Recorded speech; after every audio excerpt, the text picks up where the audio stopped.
right, last week we talked about the basics for, or the key elements for a argumentative position paper, and one of those key elements was a claim or a thesis statement. So a claim and a thesis statement are kind of synonymous with one another, but um, I want to talk specifically about how to develop a thesis statement for this particular type of paper. So the first thing that I want to remind you all of is the purpose. The purpose, remember the purpose of a thesis statement. And the purpose of a thesis statement is to establish a clear direction for your paper. They're specific, and more specifically, they are debatable. They are argumentative. They are not statements of fact. There is some element that someone would disagree with. And if you remember way back to week 1, there are 3 parts that every good thesis statement has, and that is a topic, a stance, and a so what. And for this particular essay, your topic is the issue that you've chosen, right? So censorship in young adult novels. What else are some of you writing about? I don't even remember. Child beauty pageants. There are some other things, but you get my point. It is the issue that you've chosen. Your stance is obviously your position on that issue. How do you feel about censorship and young adult literature? How do you feel about child beauty pageants? What is your viewpoint? What's your assertion? And then finally, you have to have the so what, or the significance of the basic assertion that you intend to make. So what your thesis statement should not look like, it should not make an announcement of that this paper will argue X, Y, Z, whatever. I will do blah, blah, blah. I think I've said all semester long that you should avoid those declarative type statements, especially in your academic writing purposes, because they are not debatable. They are not assertive claims. They make your tone and your authority sound weak. So please avoid those declarative phrases. And just to go off on a little bit of a tangent, you also want to avoid saying, especially in this paper, I believe, I feel, I think. So don't tell me what you're going to do. Be like Nike and just do it. And don't tell me what you feel, what you think, what you believe, because if you are writing it, it's self-evident that you feel and you believe and you think that way, or that it is your viewpoint or gasp opinion. So your thesis statement should not, it should also not list or be a list outlining the points of each body paragraph. I know that especially for those of you just out of high school, you've been taught the beauty or the ugliness of the 3-point thesis statement, where you list the points that you're going to make in each of your body paragraphs. And I've mentioned all semester long that these are the type of thesis statements that I want you guys to break away from because they show more sophistication in your writing. So your thesis statement should not look like censorship in young adult literature is dangerous because X, Y, and Z. Your thesis statement should not look like that. So how do I develop a thesis statement for this paper? Well, the first step is you want to look at the position or assertion that you intend to make about your issue or topic. What's your viewpoint on the issue that you've chosen?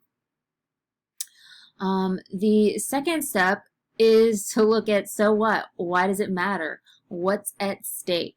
What's the and I know that you guys have and this is really the hardest part of thinking about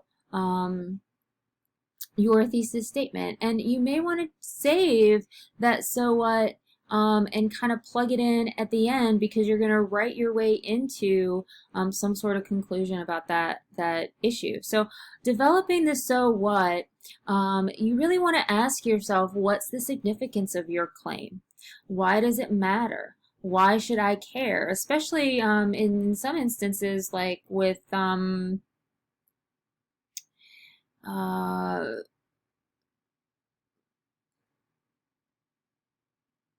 beauty pageants. I mean, why should I care about that in the grand scheme of thing?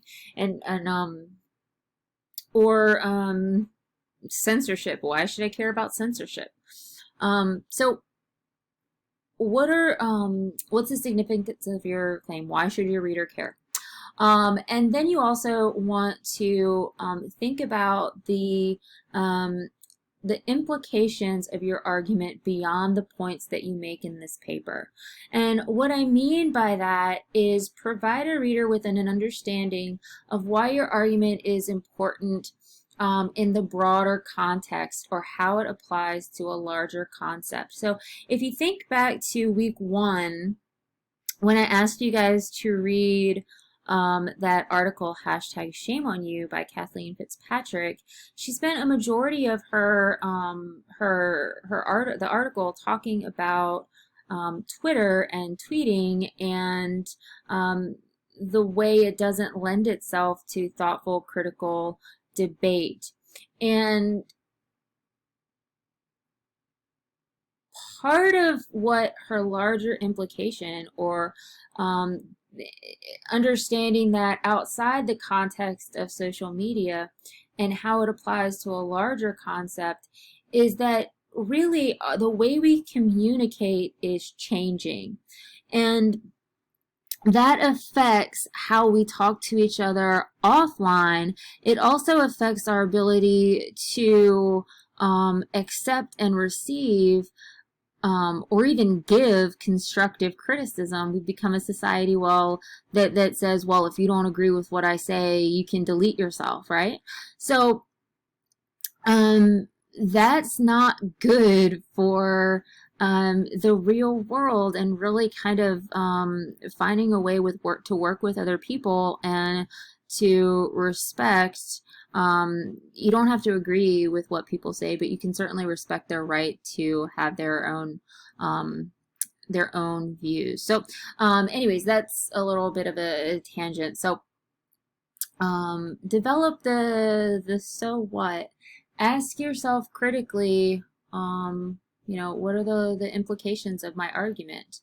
So after you think about your so what, I have some examples of what a thesis statement might look like. So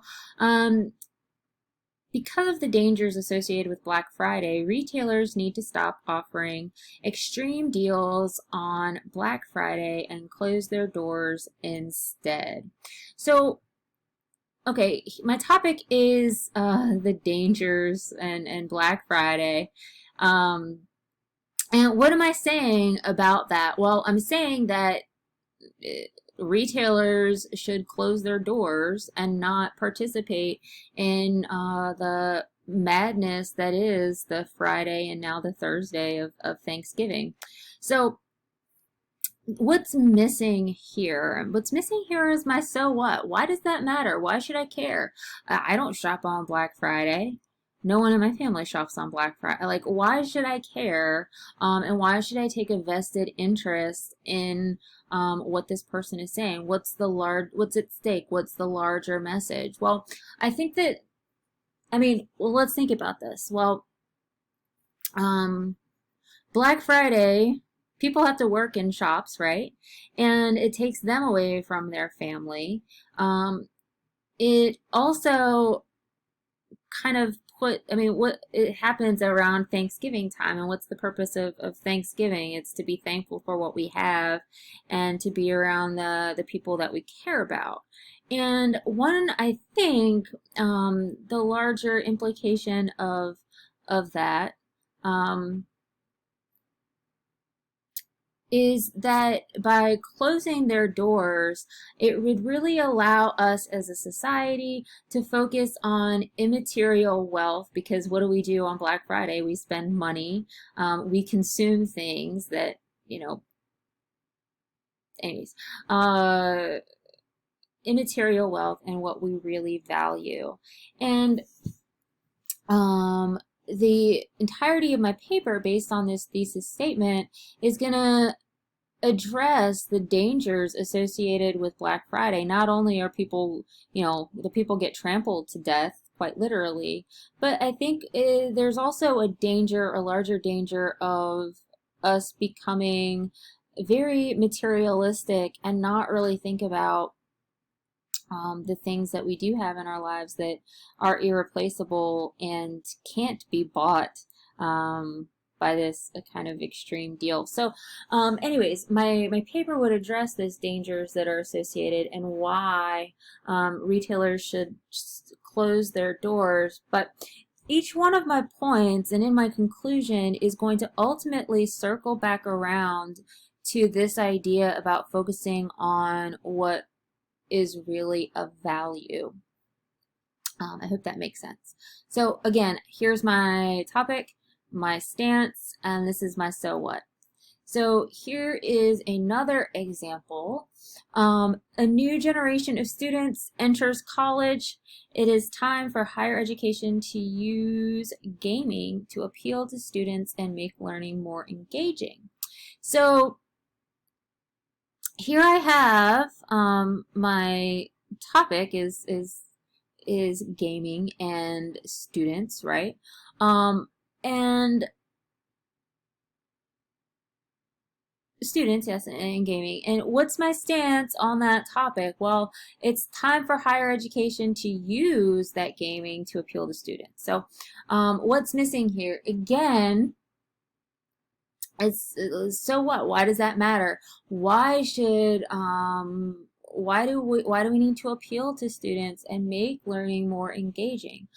Well, why does that matter? Well, engaged students are probably more productive and they probably get more out of their education, which means they're going to theoretically be more successful in the outside world, or they're going to develop skills. I don't know. You see my point that I'm trying to make. So what? Higher education uses gaming. And this idea that engaged learners are more likely to invest in their own education, i.e. they won't fail out, and have more meaningful educational experiences, because that's really the goal of college, right? Is to gain an education and get those experiences that they can then take with them to be better, more productive members of society. So again, I have my topic and my stance, and then my so what. So the thing that I want you guys to remember, and one of your assignments this week is going to be writing or offering to me a tentative thesis statement so I can give you some feedback on that. So your argumentative thesis statement, I can spell, I promise. In a nutshell, you really want to make a clear assertion about your topic, make your stance, make your claim, and then explain why that matters.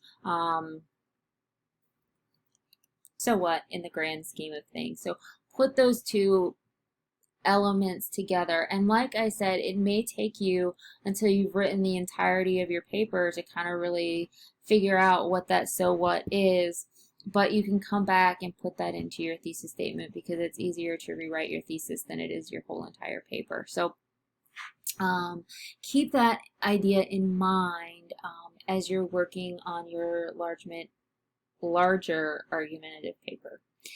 If you have any questions, if you have any concerns, please let me know, and I'll be happy to help you with your thesis statements, as I am the thesis whisperer.